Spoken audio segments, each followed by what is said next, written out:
రోజా re-entry. ఎన్నికల్లో ఓటమి తరువాత 3 నెలలు సైలెంట్గా ఉన్న వైసీపీ నేత, మాజీ మంత్రి రోజా నగరి నియోజకవర్గంలో తిరిగి పట్టు సాధించేందుకు ప్రయత్నాలు మొదలుపెట్టారు.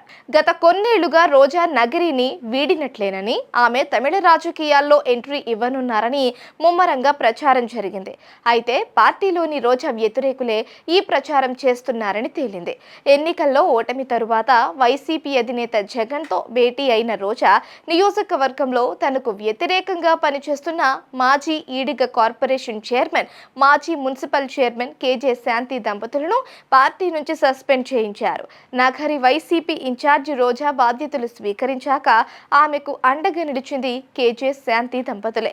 2014, 2019 ఎన్నికల్లో రోజా ఎమ్మెల్యేగా గెలిచేందుకు వారు కృషి చేశారు. రోజా రెండవసారి ఎమ్మెల్యేగా గెలిచిన తరువాత వీరి మధ్య దూరం పెరిగింది.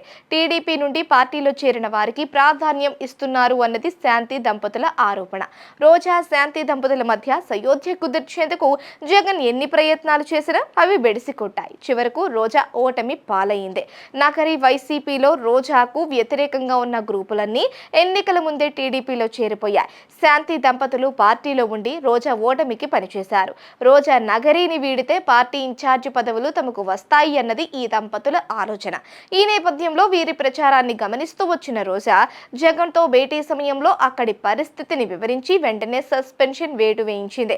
ఈ దంపతులు ఇద్దరు మాజీ మంత్రి పెద్దిరెడ్డికి దగ్గరి వారు కావడం ఆసక్తికర అంశం. దీంతో నగరీ రాజకీయాలు ప్రస్తుతం హాట్ గా మారాయి.